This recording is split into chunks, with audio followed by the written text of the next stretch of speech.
Well, warm greetings, everybody. I can see some names and some very, very familiar faces there on the side panel. It's a delight to have you join us. Thank you very much. I want to just open in prayer, and then we'll get to work here. Our Father, we thank you for this time, and we ask that you would be honored in our conversation this evening and help us to walk a little bit closer to you as a result of having been on this call together. In Jesus' name we pray. Amen. Amen. Well, it's a delight for me to introduce each of you to Phil Razzie. You don't have the joy of knowing him as well as I do, and I don't have the joy of knowing him as well as I'd like to. So part of this is for me just to get to know you a little bit better, Phil. Sure. I think you've got an amazing story, and I am so looking forward to hearing your comments this evening. We won't be going long, everybody, and there will be an open mic a little later. So looking forward to hearing from you. If you have questions, you can either pound them into the chat box or turn on your mic, and we'll hear from each of you. So let's start with Phil Razzie. I know he's on the board at Prairie.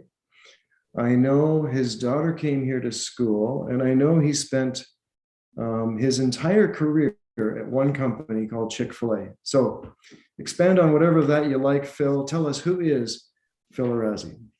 Okay. Wow. I had a career with Chick-fil-A, but let me first start with my family. I live in Atlanta, Georgia. You may tell by my accent that I'm not from Alberta, that province, but grew up in the Atlanta area. If you're not familiar with where Georgia is, it's the state above Florida. Most everybody knows where Florida is. But went to school at a university in Georgia, and met my wife, who of now 42 years, coming up on 43. And I have three daughters, one of which attended Prairie. Madison did. And I have a daughter, Rebecca and Sarah, and just had a wonderful career with Chick-fil-A.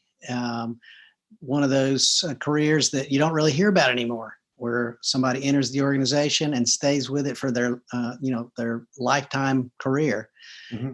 The organization was small and upcoming, and so I was able to have really many careers within that one organization, having gotten in on the ground floor of it. But if you don't know what Chick-fil-A is, it's a quick service restaurant chain. There's about 2,500 locations. We're totally in the U.S. Well, we have 3 or 4 locations in Toronto. That's our international expansion area right now. And we're about a $12 billion organization, and just had phenomenal let me do success. some math on that. Okay. Because you and I are business people, and there's some others on the call who are as well. At 12 billion on 2,500 locations, that's about 6 million per location. That's right. Average restaurant does about 6 million a year, and you can kind of imagine the range on that based on location. But it's a really unusual franchise. Do you want me to start? You want me to talk about the business a little bit? Okay, yeah, sure. Yeah. Unlike many of our competitors in the U.S., you may be familiar with Wendy's, McDonald's, Burger King, others. Ours is kind of a unique franchise scenario. The organization, Chick-fil-A, the parent company, owns all the equipment, the restaurants, does all the restaurant property development, everything. And the franchisee really is it's somewhat of a modified partnership. It is a franchise organization. But the franchisee is selected really to operate one location. And the way we model the development, that is the growth of the business, is we protect a large trade area for that franchisee. They do have an opportunity for maybe one or 2 other locations. One other location would be more the norm. And that's not even the case for 70% of our franchisees. They're single location owners. That's right. They really are. And they're in getting into business because they want their own business. They want to run it. The franchisee has to be on premise. It needs to be their primary source of income.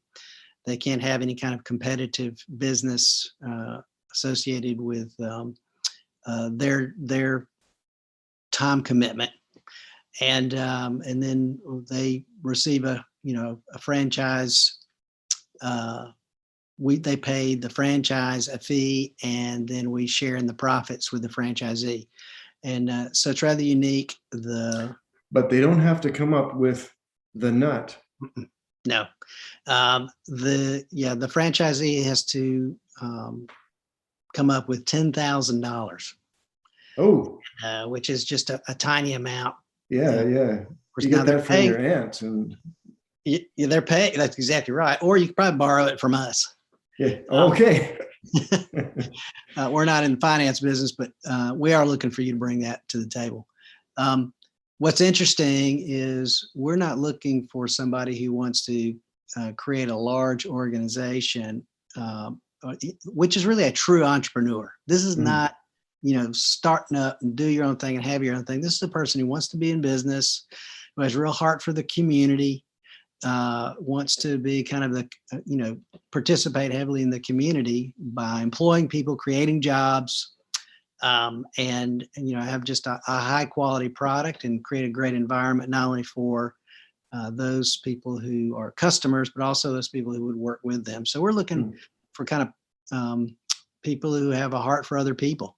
And quite frankly, the screening process is very intense because we really don't want to have to supervise these people or do inspections or things of that nature at the level maybe of other franchise organizations you might be familiar with. Okay. We really want a hand-off kind of scenario. And how would $6 million per restaurant compare with McDonald's, Wendy's? Yeah, so it's probably three times probably three times the average of most others. Wow. Okay. Yeah, I think and you only sell chicken. That's it. That's it. If something happens to chicken, we're in trouble. Do you ever have supply chain problems? Oh, well, like everybody else in the world right now, we're having supply chain problems, but yeah, we do. And we're going back in, we're in kind of a second wave of remodel or reconfigure buildings for that issue. But we are actually starting our own distribution service because we really have not been able to find anybody that can keep up. We reached a point, I guess, probably 10 years ago, where we had to have, daily deliveries and night drops to kind of keep up with things. Very stressful for the franchisee. Good thing they only have 2 locations, maybe most one. But so that does become an issue, and in some counties in some parts of the U.S., the local authorities don't like us because we clog up the roads. And wow. So we got to solve that. We don't want to be, we don't want to be the enemy of the local jurisdiction. Right. So right. We've got some work to do there. Okay. How old were you when you joined Chick-fil-A? And then I want to talk about 2 things, or ask you about 2 things. One is, you guys do this strange thing, like you're closed on Sundays. Yeah. And then I want you to talk about your culture. So three things there. How old were you, and how long were you with Chick? And then, talk about this Sunday thing. And I want to hear about that. I think you had a crisis in there early in your career, not a personal one, but it was at the company. Yeah. Yeah. Well, I had some personal crises in my career along the way, but we won't talk about those so much. So I started working for a franchisee when I was 16 years old. This was in 1973.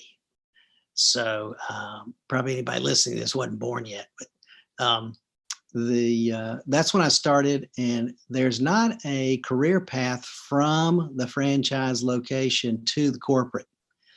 That just happened over a period of time for me. It was, I think we had 35 locations when I joined as just a team member behind the counter.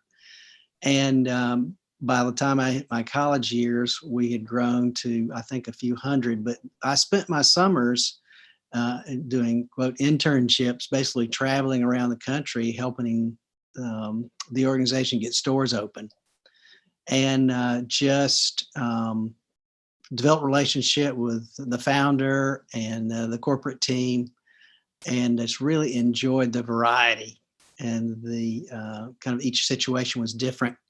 And so I thought I wanted to be a franchisee for a while, but after having done that for so many summers, I feel like this would really be the right thing for me, is to join corporate.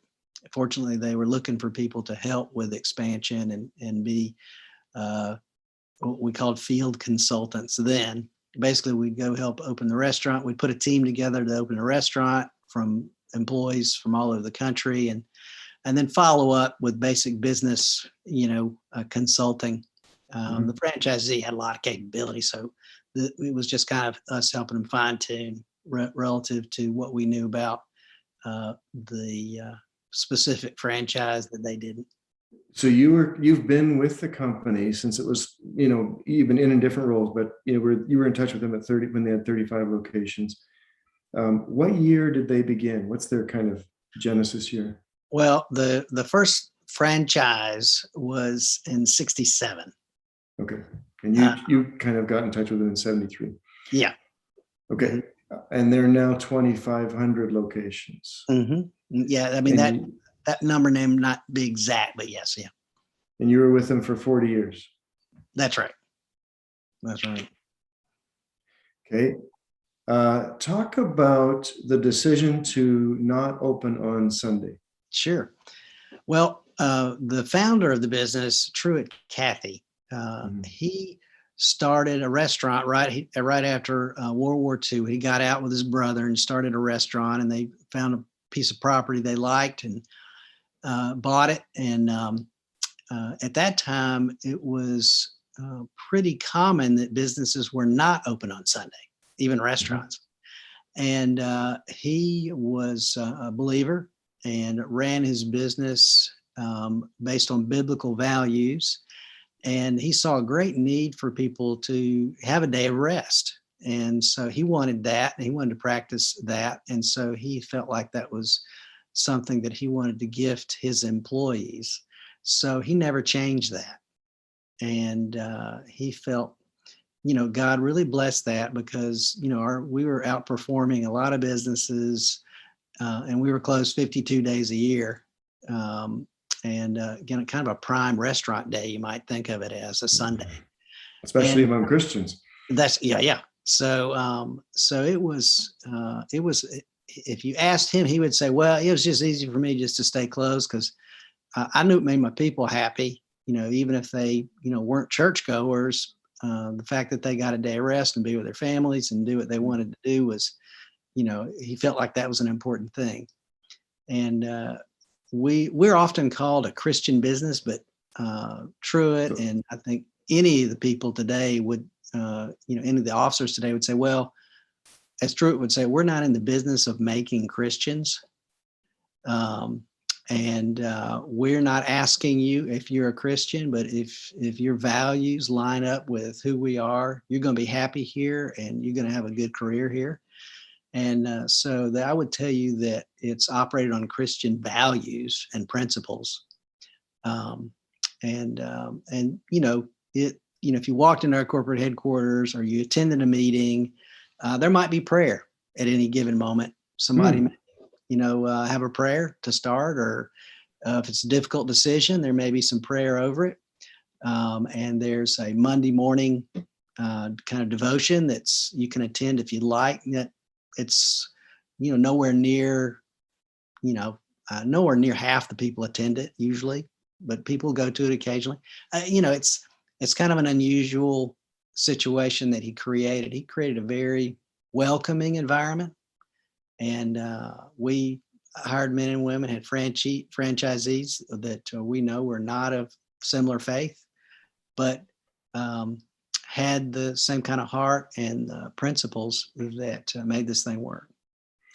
I think I remember, like I had the privilege of visiting you. You hosted me around your campus, beautiful campus.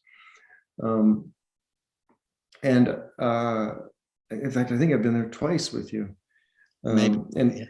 you've got a rock out front that has a little saying on it. And I think there was a point where you turned the company toward that as your gathering flagpole.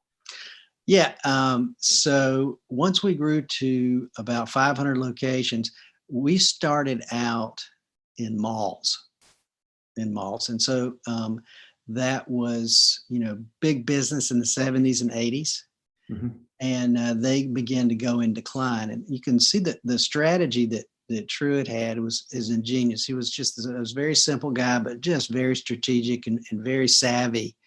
He could, I can go in the mall here. I got people walking by, and our product was easy to sample. And so we could just sample people. And basically it's a 10-year lease and some leasehold improvements and used restaurant equipment. You just didn't have a lot of money in.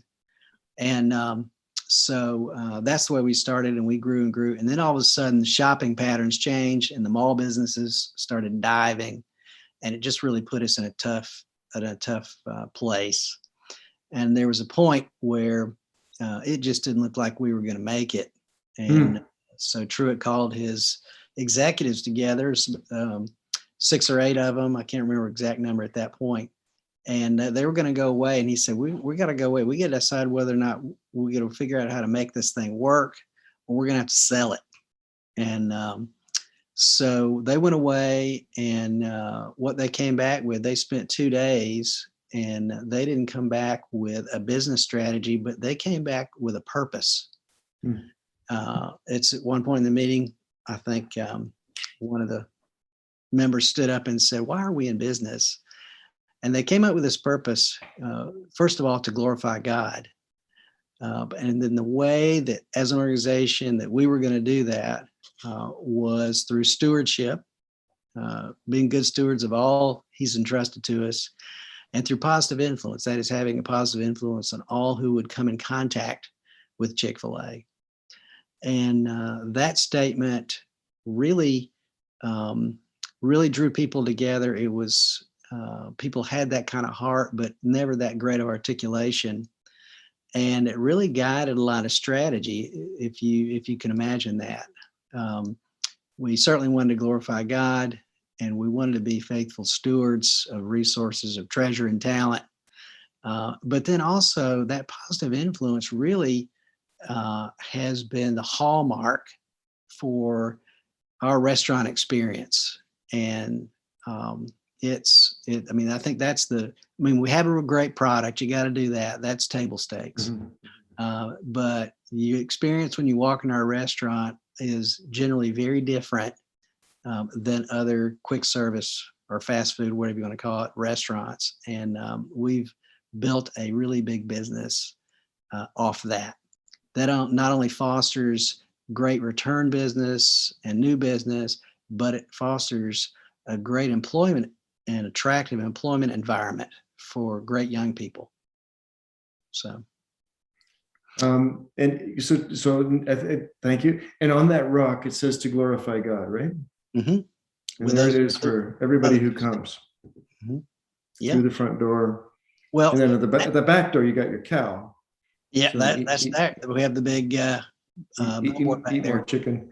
That's it. But that was a gift. That plaque was a gift from the employees to Truett. He never made that the franchise purpose.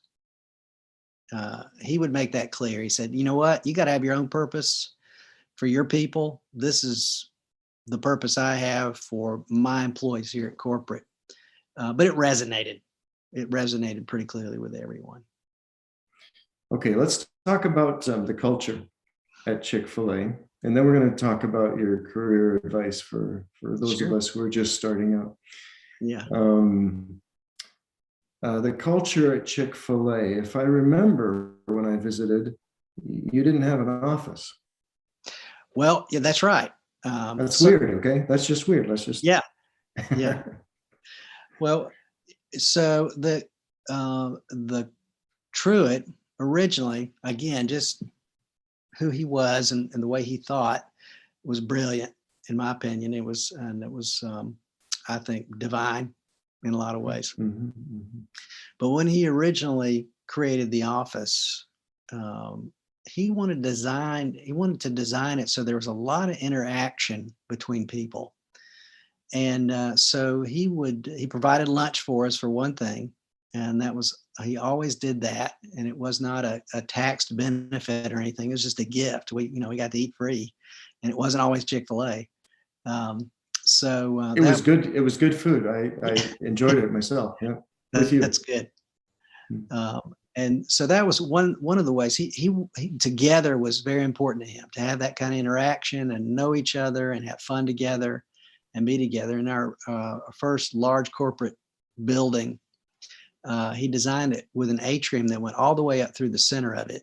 And the reason he did that, he said, I want to be able to look across that atrium at my fellow workers there and talk to them and say hello and speak to them. And we don't need to be about getting in our office and just kind of hiding in there and doing the work. So you can kind of imagine, things that spin off of that culturally, where he wanted us to have a place that we enjoyed to come to, that we also had people we enjoyed working with. The employment interview process was intense, but it was very positive, because that's what we wanted, to have a positive influence on even people that we were going to say no to. But you went through several interviews.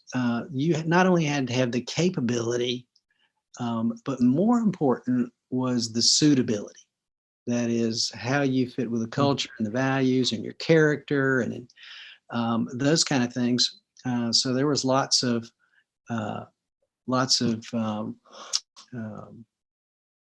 interviews. You interviewed probably 6 or 7 times as a corporate employee. There was a cultural interview where you kind of got the lowdown on the way things were, and whether were you going to be comfortable with that or not. We had a rather homogeneous kind of environment. That's changed a good bit. We haven't changed principles and values, but I think we reflect a lot of the business level, business class kinds of people throughout the U.S. I think that's pretty reflective. But there was a great deal of emphasis put on selection, because if you know this, any business person knows, if you hold out for the right people, it just saves you a whole lot of trouble later on. Turnover. Our turnover at the corporate headquarters was 1%, which is not really zero when you think about attrition. Turnover among the franchisees, 5%. If you just do a good job up front, it's huge. As an example, if you look at our franchisee scenario, we have about 150 locations a year. We have about 50,000 applicants for those locations, probably about 5,000 legitimate. And so there's just a lot of video interview and a lot of reference checking, a lot of background check. If the person out there representing you is really the kind of person that represents the organization, then they don't need a lot of supervision. You don't have to worry about them a lot. They're going to be innovative, bring things to the organization as well as success to themselves. So I can run on and on about that, but it was there something specific you wanted to know. Very, very interesting culture. I think all of us who have watched Chick-fil-A, whether it's for 5 years or maybe even 30 years, are fascinated to learn what is it that clicks and ticks so well at this company. It really is impressive. You loved it. Obviously, you did many, many different things there. Okay, let's go to advice you might have for me and my fellow college students who are just getting out, launching our careers. Yeah.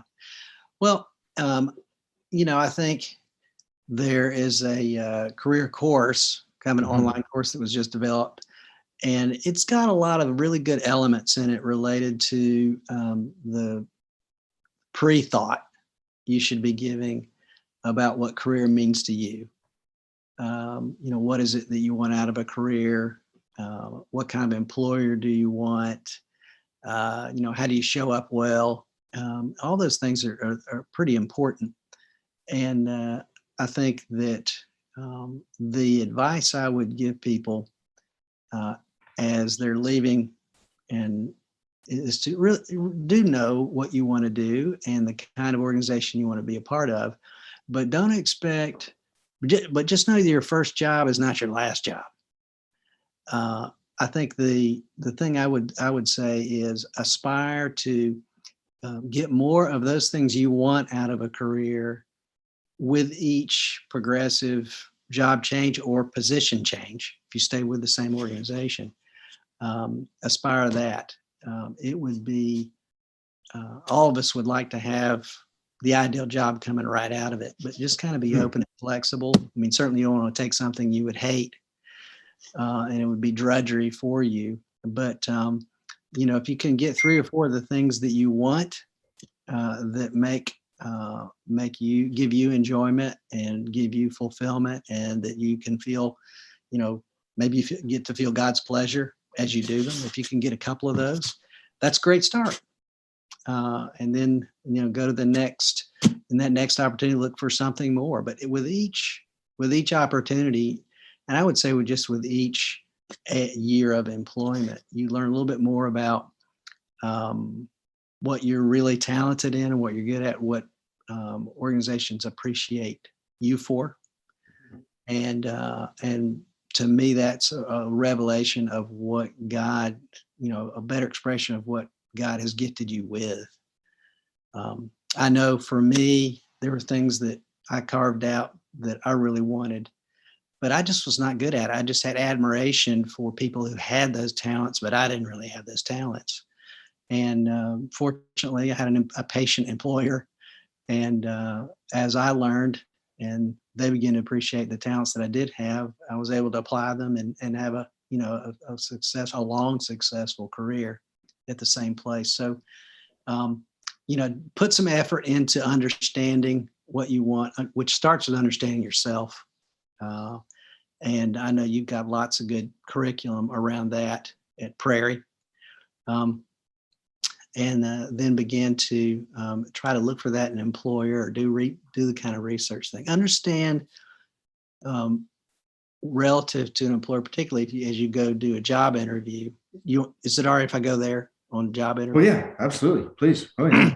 Kind of understand the company and what it's about, and get underneath it, and so that when you get to the interview, you have some understanding of who they are and what's important to them. And a lot of websites will give you information about the organization, but I think that's in your search, you'll kind of find those things, but show up kind of understanding something about the employer already. And right. Walk in to show that you've done some. Okay. Just for the sake of a little bit of humor, did you ever see any real career-ending interviews? Yeah, I think so. I mean, I think the probably the career-ending interview, or the shortest interviews that you have to do with people who are very interested in kind of making sure the interviewer knows what they want out of the job. Right. If their organization has a certain benefit that's a must, or a salary that's at a certain level that they have to have, and there's no negotiation. And conversely, there's the person who just doesn't have much to say, and they want their resume to speak for themselves. I guess the other thing too, if the interviewee doesn't have any questions for the interviewer, that's kind of a flag too. Mm-hmm. So I gave you a lot there, but that's excellent. Excellent. Now there's a book that goes with this course that Phil is referring to. It's one of your colleagues from Chick-fil-A who helped Go ahead. Right. I actually worked for Deanne Turner, who's the vice president of human resources. When I was working for her, I did some different people development elements for her. And she wrote a book called Crush Your Career. And basically, she kind of outlines the things that she learned in her own career, but then also the things that she saw in her 20, 30 years of interviewing people for both corporate positions and as franchisees, and just how what made a good impression, what didn't, how to be prepared, how to show up on social media. That's a obviously a huge thing now that wasn't then, but she's recently retired, so she was very adept at what was important even to that link. So Has to be one of the best titles I have ever heard. It is a great title, Crush Your Career. And salute to her and thank you to her for her gift to us in the content of this course. Yeah. I meant actually to grab my copy and have it here to show. So my apologies, Deanne, for not having it here with me, because I wanted to kind of brag on it for you.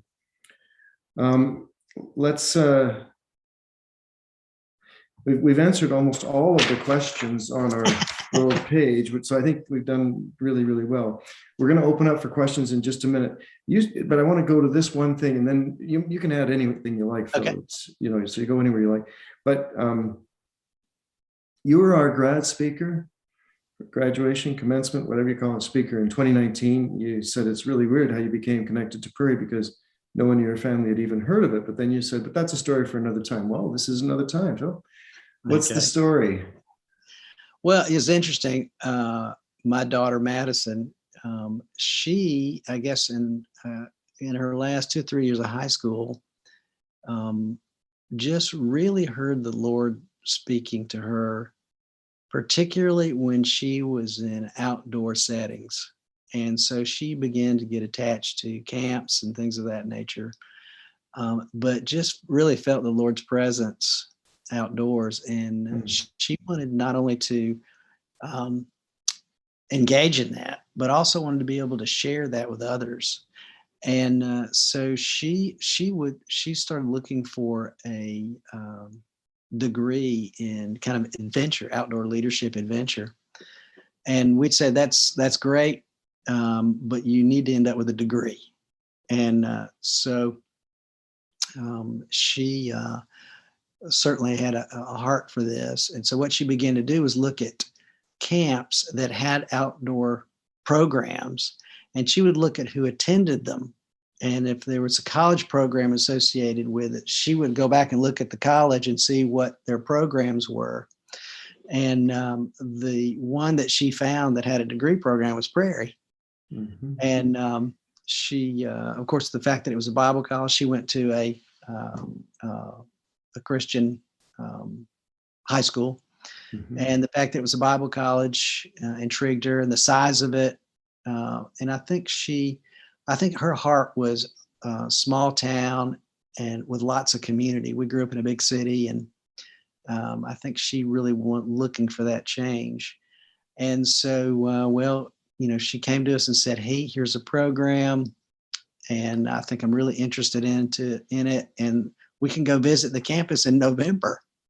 And so, there are warmer months in Alberta. Exactly. And so her mom was not real excited. She said, "That's a long way away." And she said, "But you know what? I raised you 3 girls to be independent and find your own way. And so we'll go look at this school." And so I think my wife Eva, she was afraid that Madison would love this school, which is what happened. But and I thought, well, you know what? We're 2 hours from Banff. At least it'll be a fun trip. And so that was kind of my consolation prize if we went for nothing. But anyway, so we came up, and I think we just missed the 50 below weather that had come through in the week before, and got on campus. And quite frankly, it was just college buildings. We got to hear you speak, which gave me some energy and some momentum. And then we were to break up and hear about the programs. And so we went, I guess, with about 8 or 10 others. It was pretty well attended, to the program, to the room where Dennis and Hannah Lamb laid out this program.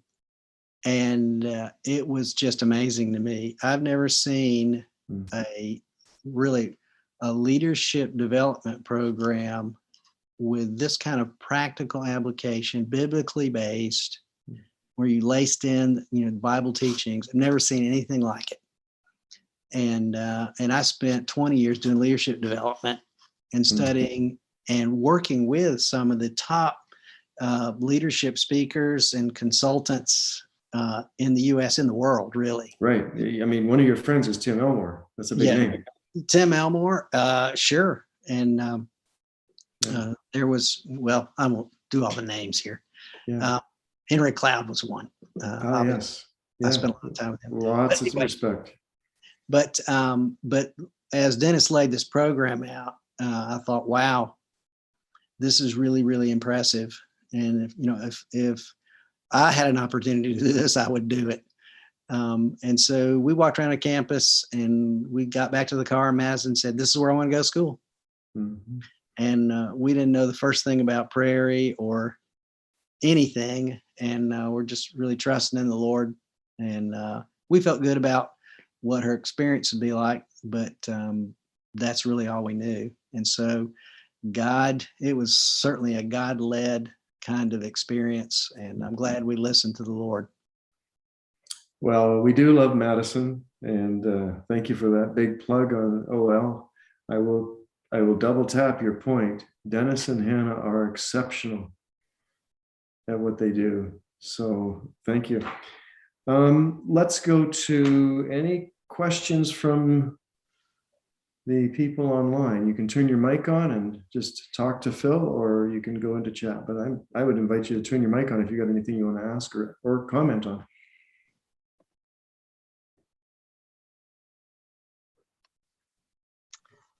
I'd like to ask a question, but I can't. Oh, here I figured out how to turn my video on. And yes, we can hear you. So good. Hi there. Hi, Arlene. How are you? Very good, Mark. Thank you. And it was so great to meet you through this way, Phil. Thank you. And of course, our family, whenever we're at an airport or something, we always discuss. So how's this franchise? And because there's always rumors about the Christian focus on it, etc. So it's so great to hear the story. And something that comes to my mind is wondering, what are the key things that you do to make sure the culture stays strong? Because I come from a corporate world, and we always talk about leadership training, and I find often it means that leaders have to fill out new forms. Mm-hmm. And somehow we think that's leadership training. And so do you find the culture is really driven by the employees up to the leader, or the leader to the employees? And so how do you really help to foster that and really to protect it? Well, that's a year-long course. But let me try to answer your questions. So I think what resonates with me immediately is your comment about, is it driven by the employees or driven by the leaders or the organizers of the organization? And I would tell you, it can be either way. I think the better way to do it is have the leaders kind of, it's not so much engineered as much as it's articulated. I think that's the failure of a lot of organizations, is they don't sit down and talk and think about, so this is who we are, how do we talk about it? But not only how do we talk about it, but how does it show up in all of our systems and processes, right down to the customer? And that's how you make magic. That's how you make it work. If you don't do that, your employees will create the culture, and it may be good, or it may not be not what you want. But it is it's the summation of, there's many definitions of what culture is. It's the values, beliefs, behaviors of the people in the organization, the common ones. And those can be accidental, which are employee made. But if you make them intentional, it's a lot of work, and it's trying to drive through articulated values and purpose through every part of the organization. How you hire, who you hire, how you do business, how you make decisions, and it's a lot of work. So it's a whole lot easier to hire people that already have that that there, and so you recruit for it. And I think that's the primary starting point to have a rich culture and one that's lasting. That's great. Thank you. And just one more question for you and Mark. Wondering if you've heard of Tim Arnold. And he's written a book called The Power of Healthy Tension. And we heard him speak a little bit ago, and then I've got his book and I'm giving it out to folks. And I just find it so valuable. And he's a Christian author as well, and has lived it. And so just thought I would mention that in case that's helpful to anyone. Thank you. I don't know that I've read that or heard that name. Power of Healthy Tension. Okay. Thank you. So excellent. Can you hold that up one more time? Yeah. Take a screenshot. Oops. And he's very practical. Try it one more time. One more time. Okay, you have to talk. Arlene, you have to talk so it'll stay up. Okay, The Power of Healthy Tension, Tim Arnold. Got it. Thank you. And very practical. And so that's something that I thought both of you might be interested in looking into. Very much. I have not heard of it either, but intuitively, it's another great title. Yeah. One that I instantly agree with. It's like, because you have to feel comfortable with tension to manage tension well, right? Yes. And a Christian organization that is just sappy clap happy is failing. It's a failing organization. Mm-hmm. But our argument is a way to get to the truth. Fighting has a winner and a loser. So you got to be able to face the tension. I think I'm getting better at that. I haven't always been great at it. And similar to this, the shortest route to excellence, criticism of your friends, which could be tense at times. Right. It's very good. Now, there was another question on the chat. Let me read this from Arlena Myers. Two of the problems with Chick-fil-A are the traffic jams. You mentioned this, traffic jams around your restaurant. Like, success has been, it often is the sort of the instigator of unraveling, dodging cars around the drive-in.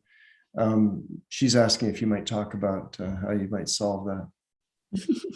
Well, so the one thing that we focused on in the last 15 years is the speed with which people get through the drive-through. Now, that doesn't alleviate the traffic, because the faster you are, the more people are going to pull in there. But we do have the fastest and the most accurate drive-through of any organization, any franchise in the world, actually. And so that was kind of the first step. How do we make that a great process and one that's speed through? So when you do get in line, pardon me, that you're not going to be in that line very long, even though it looks long. Now, how does that impact people? Cars flowing out on the street and making traffic jams. That's another tough question. We're a debt-free organization, so we're internally capitalized. So we want to expand as quickly as we can, but we don't want to expand into debt. So building more locations helps alleviate that, and also gives good franchisees an opportunity perhaps for another location, or more people for an opportunity to be a franchisee. So we're working on building the new locations that we have. We're working on that, traffic patterns. One of the greatest challenges we have is increasing the size of the properties. When you have good locations, it's hard to get a location much larger in terms of square foot of land that we get. They're just not available. And so unless we go out in the middle of nowhere where you're not going to make your returns, but you can get a lot of property. It just doesn't add up. So it's a delicate balance. We don't have the total solution, but it is something that we work on with speed of the drive-through and the reconfigurations of the buildings where we're remodeling so the traffic pattern is better. Arlena's suggestion is stop making such great products. kill those waffle fries, and anyway, Jim. Yeah, I really think that you need to capsulize this interview and put it into some kind of a promotion for the school, because what a testimony of what the school is all about, particularly how your daughter came to decide on the school is just a great testimony of the school. It and is. So somewhere in your promotional stuff, a clip of this session would be just fantastic for people to think twice about sending their kids here. Great interview. Thank you. I agree. And, Jim, Phil, our middle daughter came through Prairie and did the same outdoor leadership. She did the first year, and then because she likes to travel, which I'm guilty, I do too. Who doesn't, right? Well, actually right now, most of us don't, but our daughter went through, and then because she wanted to travel, she switched to intercultural studies so she could go around the world in her third year, which is a great program also. But I will tell you, she met God, she met the Creator in his classroom, and we're going to be all of our lives will be grateful for outdoor leadership, that program, and Dennis and Hannah, because they were very important to it. Mm-hmm. Anything else? Anybody? Or yeah. Hi, Phil. Hi, Mark. It's nice to meet you as well. My name's Ryan. I'm from Tyler, Texas. I work for actually a food servicing company called Johnson's Foods, and we have a couple plants around the Atlanta area, Georgia Valley area, and Alabama. And it's a Christian-owned company. I work in accounting. My biggest question, I guess, is I'm in the minority here in my office. I work with several atheists in the accounting department. Mm-hmm. What is your takeaway on how I can handle this situation better to be a good witness in the business culture?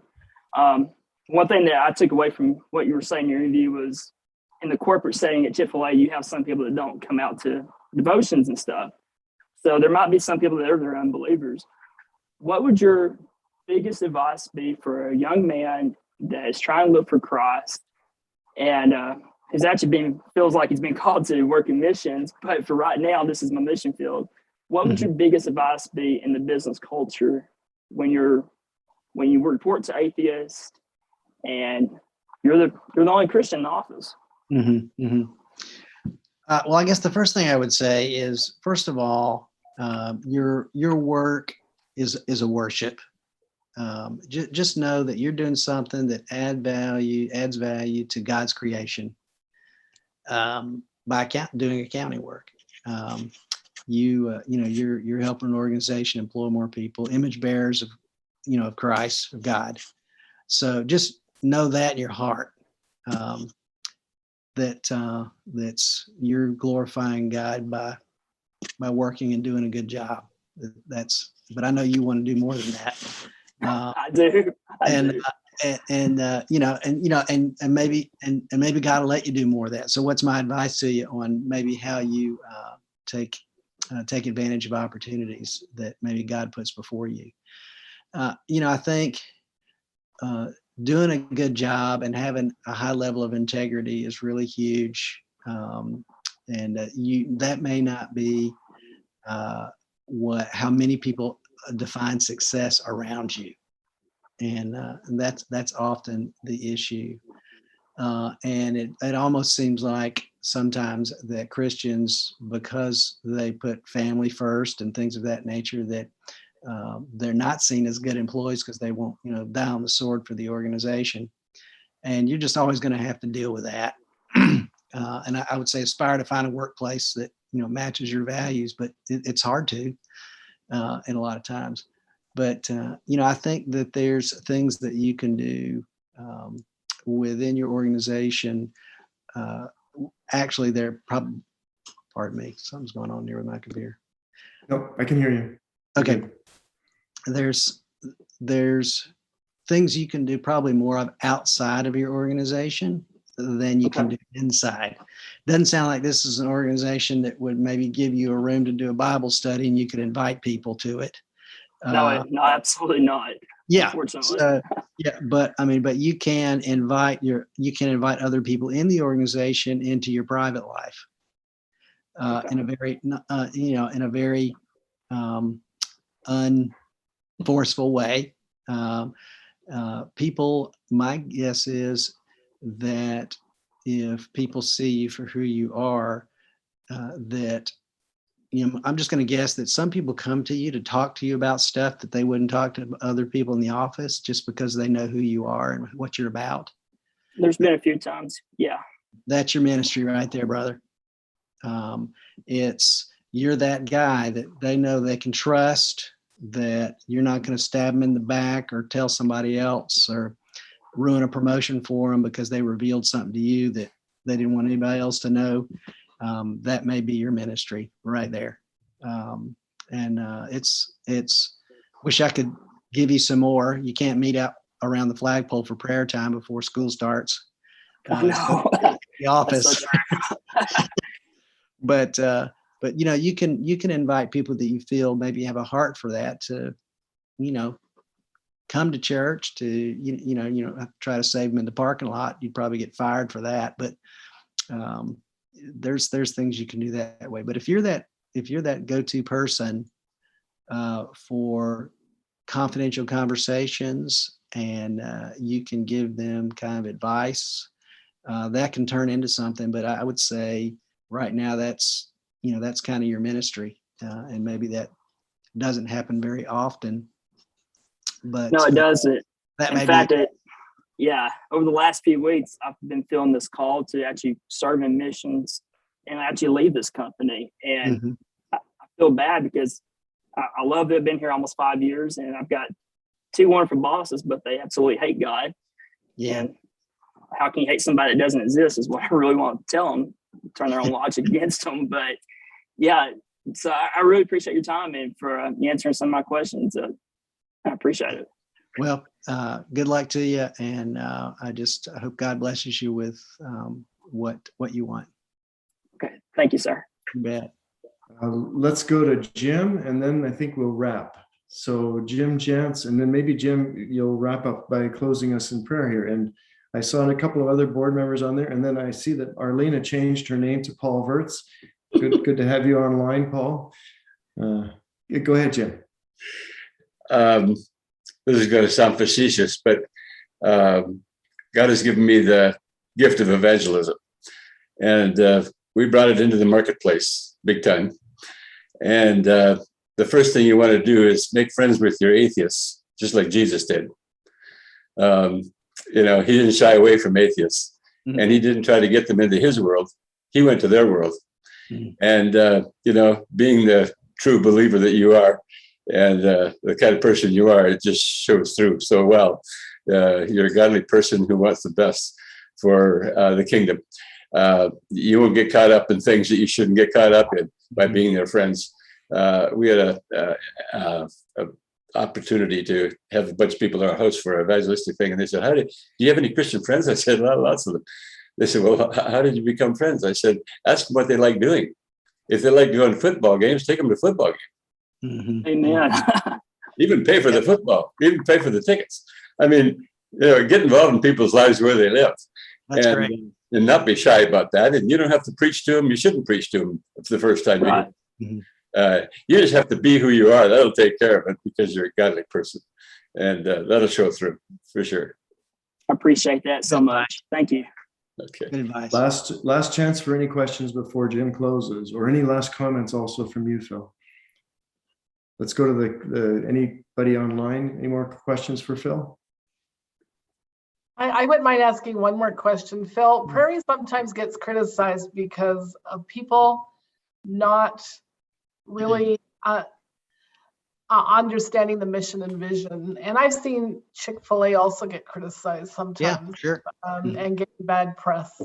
And so how does Chick-fil-A deal with bad press? Do you tend to stay silent on it? Do you address it? What do you tend to do with bad press?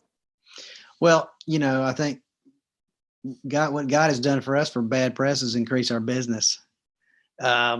Fortunately, but I think that what happens for us is that some of our founders will speak their personal viewpoints, and then the world takes that as a Chick-fil-A position, and it's hard for that not to happen. So when we get bad press and people start showing up and protesting in front of our locations, our franchisees will send out their employees and give them lemonade and feed them and everything else. And just make sure that they know, hey, we'd be glad to serve you. We don't have anything against you. What we have beliefs, and they may be different from yours, but we don't have anything against you. And so that's really, that's why we spend so much time recruiting, is it's got to be handled at the local level. I remember when we opened in New York, and we had a half-mile line for the opening in Manhattan, and the news people were interviewing people. They were interviewing people in line and asking them about these. And one of the people in line said, he said, "Well, I'm a person of I'm a person who's gay, and I would just tell my gay friends that you need to try the food before you start criticizing these people, and I get treated well in here." So it's got to be handled locally, and that doesn't. I don't know if that answers your question totally, but that's what we've done in the past. And our corporate family members who have aired, kind of their beliefs, have reached out to people who've criticized them, and had conversations with them and invited them to things, much like Jim has mentioned just in the last question. And so they're not bashful about what they believe, but they're very inclusive about who they want to talk to, and how they want to understand that point of view.